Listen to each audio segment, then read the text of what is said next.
हाय, सो इस वीडियो में हम देखने वाले हैं string tokenization in both C and C++ language. ये बहुत ही कॉमन ऑपरेशन है जो स्ट्रिंग्स पे बहुत ही फ्रीक्वेंटली परफॉर्म की जाती है। So let's see how to do it. Hi, so before moving forward, let me introduce you to Newton School. Newton School is an online platform which trains you to start a tech career. It is meant for students, working professionals, and also for women with no tech background. It has partnership with more than 300 companies, as you can see on the screen. So let's see how the placement program works. Newton School first trains you for 6 months and helps you becoming an amazing full stack developer. Once this is done, it makes sure that the student get placed in some of the top-notch companies in the country. For that, they have placement tie-ups with almost every major company in the country. But the best part is, all of this is completely free of cost until and unless you get placed with a minimum CTC of 5 lakh rupees. Yes, you heard it right. It's completely free. As you can see, it's zero fee till placement. So what you're waiting for? Do go and check their website. All the links are in the description. So सबसे पहले देखते हैं कि C programming language में कैसे हम एक string को स्प्लिट कर सकते हैं in distinct words. Let's see that. Luckily हमारे लिए C प्रोग्रामिंग लैंग्वेज में एक इनबिल्ट फंक्शन अवेलेबल है विच इज strtalk। सो यहाँ पे मैंने उसका नाम लिख रखा है। This is the function which does this work for us. ये फंक्शन काम कैसे करता है?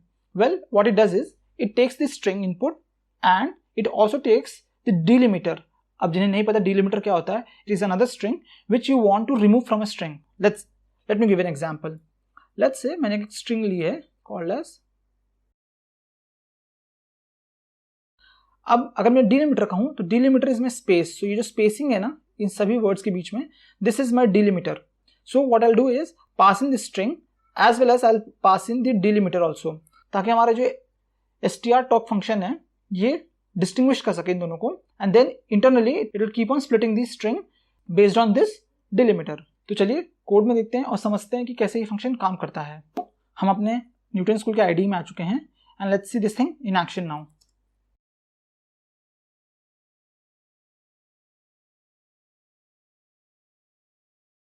सो यहाँ पे पॉज करता हूँ मैं, देखते हैं यहाँ पे क्या मैंने लिखा है। यहाँ पे मैंने यहाँ पे एक कैरेक्टर अरे डिफाइन किया है wherein I am passing this string. अब मैं क्या कर रहा हूँ, यहाँ पे strtalk फंक्शन यूज कर रहा हूँ wherein I am passing the string character array, I mean the character array as well as the delimiter. तो मैंने यहाँ डिलिमिटर स्पेस पास किया है। Will see how this thing works. और फिर हम जो भी इसका आउटपुट होगा ना, this strtalk function will return us a token, यानी कि एक वर्ड हो सकता है बेस्ड ऑन द डिलिमिटर। तो जो भी वर्ड्स होंगे it will just return those words one by one to us. हमने यहाँ पे एक टोकन करके वेरिएबल डिक्लेयर किया है which is a character pointer, जो कि इन सारे वर्ड्स को होल्ड करने वाला है। Fine, let's continue. Now I will write a while loop here.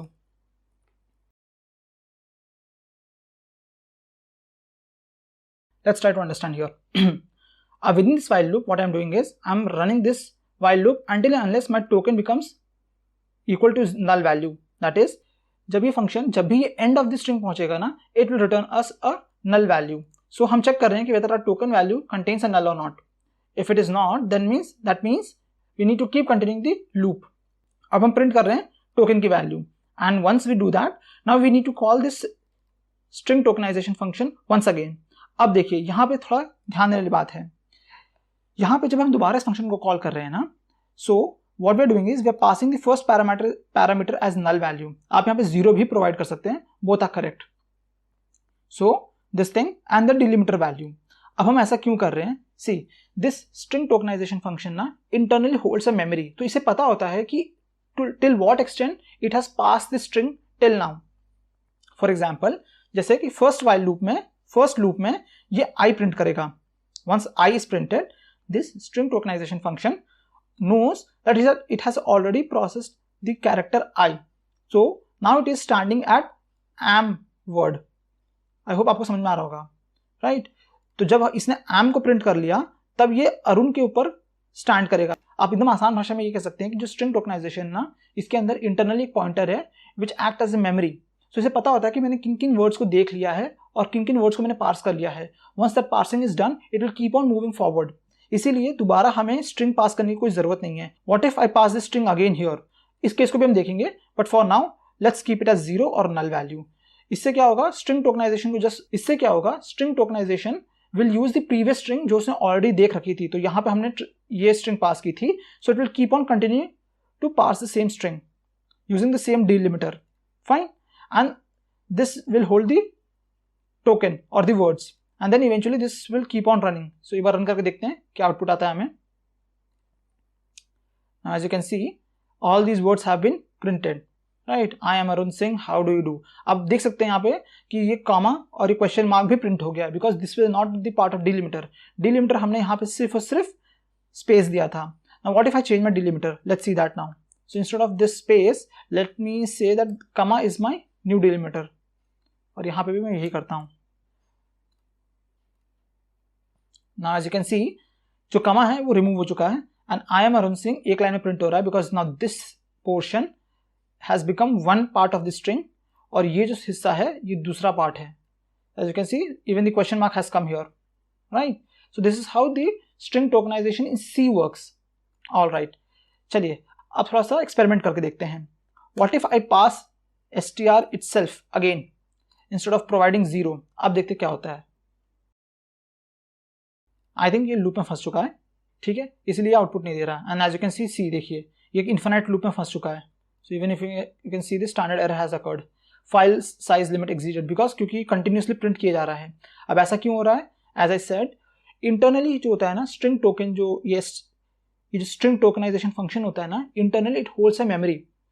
अब क्या हो रहा है, बार बार जब हम ये कॉल कर रहे हैं, it is taking a new string as a new input। यहाँ पे क्या हो रहा है, we are parsing the first word, but जैसे ये यहाँ पे आता है इस function call पे, यहाँ पे क्या हो रहा है, we are reassigning the pointer back to the same pointer। So there is a back and forth movement happening again and again, जिसकी वजह से क्या हो रहा है, it has gone into an infinite loop. So we need to make sure that आप इसे हमेशा 0 या null रखें, just to pass the string properly. Now if you see, you get the output again as expected. So I hope आपको समझ में आया होगा। अगर आपको ये वीडियोस अच्छे लग रहे हैं तो please like the video and subscribe to the channel, and please share among your friends so that सबको बेनिफिट हो। सो अभी तक तो हमने देखा कि सी में कैसे हम स्ट्रिंग को टोकनाइज कर सकते हैं। Now there are a couple of things that we need to keep in our mind. इसे भी एक बार देख लेते हैं। देखिए जो सबसे बड़ी जो चीज गौर करने वाली है ना, this string token function takes only a character array, यानी कि if I try to pass instead of this character array, if I try to pass this way character star str, ये character array नहीं है, this is a string literal. So if I try to pass a string literal, let's see what do I get. You can see you will get a standard error, segmentation fault हो रहा है। क्यों? क्योंकि this strtalk function doesn't take string literal, क्योंकि string literals जो होते हैं ना, they're non modifiable, right? It is constant in nature, so आप इनको पास नहीं कर सकते as a parameter, because as I said, ये string token function होता है ना, it internally maintains a pointer and it keeps on iterating over this string and tries to parse it. But क्योंकि ये जो string tokens होते हैं they are non modifiable, that means they are constant in nature। यहाँ लिख देता हूं, they are constant in nature, they are constant in nature and therefore this function cannot pass them। इसीलिए we need to make sure that ये जो है हमेशा एक string character array ही रहे। This is all about string tokenization in C। अब देखते हैं C++ में कैसे हम string को tokenize कर सकते हैं। So we are back on the board। जो C++ लैंग्वेज है ना, यहाँ पे बहुत अनफॉर्चुनेट न्यूज है हमारे लिए। प्रॉब्लम क्या है कि यहाँ पे कोई इनबिल्ट फंक्शन अवेलेबल है ही नहीं to do a string tokenization. C में था, C++ में नहीं है। जावा लैंग्वेज और पाइथन लैंग्वेज में तो स्ट्रिंग टोकनाइजेशन फंक्शंस अवेलेबल है, बट सी में क्योंकि इनबिल्ट फंक्शन नहीं है, so we need to create our own small program to do this job. और ये भी बहुत करना आसान है, इतने घबराने वाली बात कुछ है नहीं इसमें। So let me show you. So हम जो अपना कस्टम C++ स्टाइल का जो टोकनाइजेशन जनरेट करने वाले हैं ना, will make use of two functions, that is one is the find function and second one is the substring function. Okay, तो मैंने इन दोनों के यहाँ पे सिंटैक्सेस आपके सामने रख दिए हैं जस्ट टू इलस्ट्रेट कि ये किस तरह के वैल्यूज को एज अ पैरामीटर लेते हैं। लेट्स सी, ये जो फाइंड फंक्शन है ना, what it does is it takes a string, it can be a string literal और it can be of string data type. So देखिए, सो जो हमने सी में देखा था स्ट्रिंग टोकन वाला function, it was only capable of taking a character array, but what if I have a string literal, इस तरह से कुछ, ये तो हम पास नहीं कर सकते थे। Also we cannot pass any other data type also call a string, जैसे C++ में स्ट्रिंग क्लास अवेलेबल है, but we can not pass these two types of strings to this function. So आप कह सकते हैं ये इसका ड्रॉबैक है.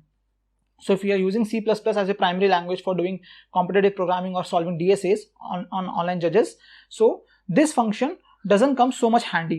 तो वहाँ तो आपको C++ का ही स्टाइल यूज करना पड़ेगा, because this gives you flexibility of using these two types also. ठीक है. Now see, सबसे पहले समझ आ रहा है कि जो फाइंड फंक्शन है ना हमारा, ये तो दोनों टाइप के स्ट्रिंग्स को एज अ पैरामीटर ले सकता है. Okay. And then second parameter which takes is the positional value. So कहाँ से हमें शुरू करना है फाइंड करने के लिए. सो फाइंड फंक्शन क्या करता है, it finds a particular character और a word within a string for us. Alright. And then it returns the index of it. Fine. दूसरा जो फंक्शन यूज करने वाले हैं that is this substring function. ये क्या करता है, it takes the positional value and it takes the length. Right. So within the string what it does is it takes the position कि कहाँ से हमें substring को extract करना है. So it takes that starting point and then it takes the length. So depending on, and then it extracts that much length of word from the string and displays it as the substring value. All right. You can pause the video and you can go through this syntax. ठीक है. Now let me try to get you that hang of it कि हम कैसे इस programme को implement करने वाले हैं. See, idea क्या है? Let me just write the sample string for us. Let's say ये मेरा सैंपल स्ट्रिंग है यहाँ पे. फाइन. अब इसे कैसे आइटरेट करने वाले हैं और कैसे इसे टोकनाइज करने वाले हैं, let's see that now. Idea क्या है ना, what will do is will make use of this find function and substring function. तो for that what will do is will have some pointer values. ये literally pointers वाला pointers नहीं है, they are just variables which are holding the indexes from where they need to parse the words. So there is a start variable. There is also end variable जो हम बनाने वाले हैं code में. I'll show you that also. ठीक है.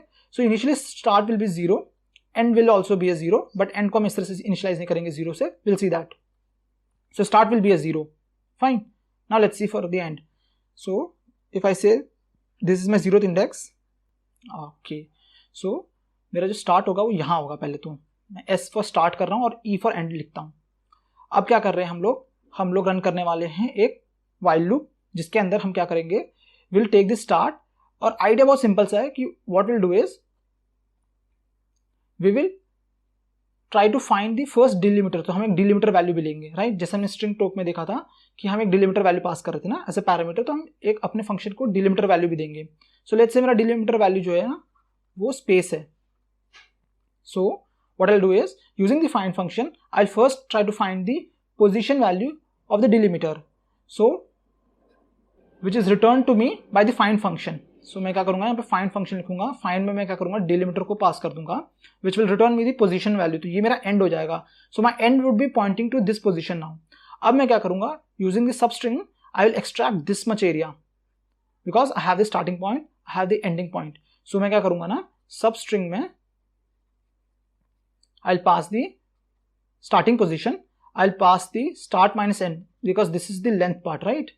So this is the starting position, this is the length. So this is what I'll pass in my substring. और ये substring क्या करेगा, हमें return कर देगा this much of the word, right? Once we have this word, तो ये हमने extract कर लिया. इसके बाद क्या करेंगे, हम s को update कर देंगे with e+1. So e के आगे e is the starting point of the delimiter. तो इसमें हम delimiter का size add करके s को यहाँ point करवा देंगे इस तरह से कुछ. I hope I'm just making sense. So s को मैंने यहाँ point करा दिया. And then again we'll update the e value, that is the end pointer. सो मैंने यहाँ पे s को हटाया यहाँ से and now I'll update the e also. इसको हटा देता हूँ यहाँ से. I'll make my e to point down here क्योंकि अभी यहाँ आ जाएगा again by because of using this find function जो हमने यहाँ पे लिखा था already, right? ये हम delimiter का यूज कर रहे हैं to get this e value. Once again we have this thing using this substring we'll again extract out this r. Fine. Again हम s को update कर देंगे to point to this position now. Fine. I hope you are getting the gist of this. So I think you have got the idea. Now let's see in the code. So हम अपने Newton school के IDE में आ चुके हैं and I've already written the code for you. So let's see. So मैंने यहाँ पे क्या किया, एक string literal create कर रखा है already. So this is my string literal. And now I've written this token function. So let's see the token function कैसे काम कर रहा है. So this is the token function. काफ़ी छोटा सा है, right? सारा टेंशन वाली बात नहीं है, बहुत छोटा सा कोड है. सो मैं क्या कर रहा हूँ, यहाँ पे एक स्ट्रिंग पास कर रहा हूँ and I am also passing the delimiter. तो मैंने ऑलरेडी यहाँ डिफॉल्ट पैरामीटर्स असाइन कर रखे हैं, दैट इज स्पेसिंग। सो अगर मैं कोई यहाँ पे डिलिमिटर पास नहीं करूंगा, so space will be taken as the delimiter as default. Okay, सब मैं क्या कर रहा हूँ, स्टार्ट और एंड क्रिएट कर रहा हूँ, जैसे मैंने बोर्ड पे एक्सप्लेन किया था। स्टार्ट को मैंने 0 कर दिया, बट एंड जो है ना S dot find of del है, मतलब डिलिमिटर की जो स्टार्टिंग पोजीशन है वो मैं एंड में स्टोर करूंगा, because that will mark as the end of my word. So start जो है वो स्टार्टिंग ऑफ द वर्ड को पॉइंट कर रहा है, एंड जो है एंडिंग ऑफ द वर्ड को पॉइंट कर रहा है। नाउ यूजिंग दिस आइडिया अब हम एक लूप रन करने वाले हैं, जहां पे हम एंड को तब तक आगे बढ़ाते रहेंगे जब तक वो -1 ना हो जाए। वाई? बिकॉज ये जो सबस्ट्रिंग होता है ना, वाई? बिकॉज ये जो फाइंड फंक्शन होता है, this returns -1 if it doesn't finds any valid word in the string. तो मान लीजिए अगर हम डिलिमिटर ढूंढ रहे हैं and we reach the end of the string, so find will not find any other index value for the delimiter, तो वो हमें -1 रिटर्न कर देगा। सो until unless the end becomes equal to -1 हमें लूप रन करते रहेंगे। एंड नाउ सी आउट में क्या कर रहे हैं, सबस्ट्रिंग प्रिंट कर रहे हैं from start to end minus start, because this gives us the length and this is the starting position. So we are just printing it out. अब हम स्टार्ट और एंड को मॉडिफाई कर रहे हैं। सो स्टार्ट जो होगा ना वो एंड में डिलिमिटर के साइज के बराबर होगा, दैट इज जहां पे हमारा एंड पॉइंटर होगा ना उसमें हम ऐड कर देंगे डिलिमिटर का size. So it will just traverse that much of positions, ताकि क्या होगा, जो नेक्स्ट वर्ड का स्टार्टिंग होगा ना, now start goes to that position.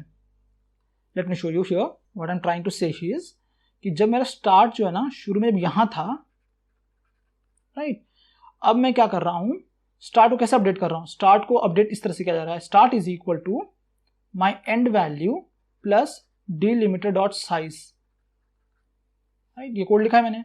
end क्या था, end was the starting position for the delimiter, so let's say delimiter का साइज जो एक कैरेक्टर का है, so it is here in this example character जो साइज है, जो डिलिमिटर का साइज है वो एक कैरेक्टर के बराबर है। सो this is my and part. Now मैं इसमें डिलिमिटर के साइज को ऐड कर रहा हूं, इससे क्या होगा, this will move to 1 character towards right. So अब जो मेरा एंड है ना वो एक कैरेक्टर राइट को मूव कर चुका है।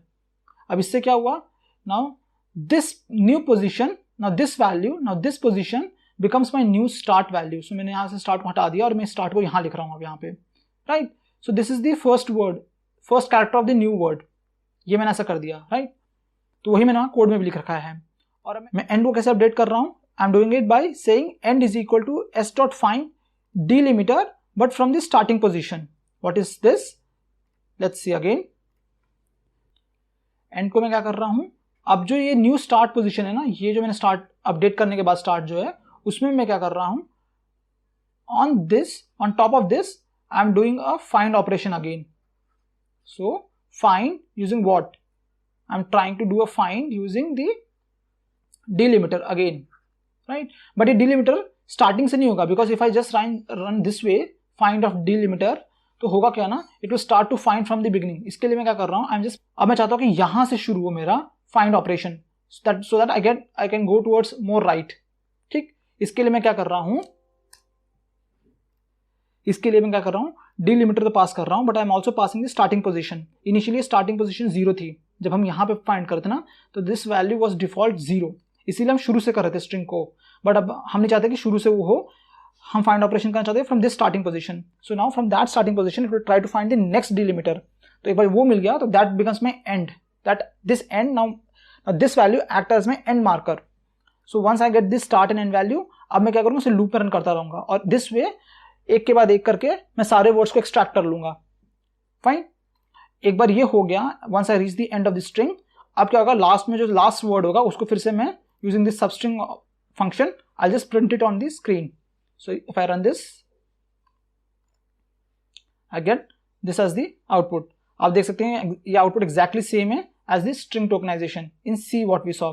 बट वहां पे प्रॉब्लम क्या थी, वहां पे हम ऐसे कैरेक्टर कॉन्स्टेंट्स को पास नहीं कर पा रहे थे, सॉरी कैरेक्टर स्ट्रिंग लिटरल्स को पास नहीं कर पा रहे थे, बट यहाँ पे हम वो भी कर पा रहे हैं, राइट? आप चाहे तो इस सब के बदले if you want to use the string class of C++, आप वो भी पास कर सकते हैं। So just minute, so as you can see हमने जब स्ट्रिंग क्लास का इस्तेमाल किया तब भी आउटपुट हमें वैसा का वैसा ही मिला। So this is much more flexible compare to C style tokenization. So I recommend you to use this one. So I recommend you to use this code to solve all your problems. So I hope आपने कुछ नया सीखा होगा. If you liked it, do subscribe to the channel. Before wrapping up this video, let me talk about Newton tools launchpad. ये एक बहुत ही amazing platform है जहाँ पे you get all these 5 benefits. So Newton school जो है वो आपको जॉब रेडी बनाता है because all the courses our industry relevant और कोई फालतू की चीज़ नहीं है यहाँ पे। It is a free learning platform, obviously everything is free of cost until and unless you get placed with a minimum of 5 lakh CTC। It is self paced course, आप अपनी स्पीड से और अपने मन मुताबिक पढ़ सकते हैं। So it requires zero setup. What does it mean? मतलब आपको ना कोई कोड स्टूडियो इंस्टॉल करने की जरूरत है ना कोई IDE, सब कुछ इनके ब्राउजर प्लगइन के थ्रू आप वेब में ही एक्सेस कर सकते हैं। So it makes things very hassle free. They have got doubt solving platform.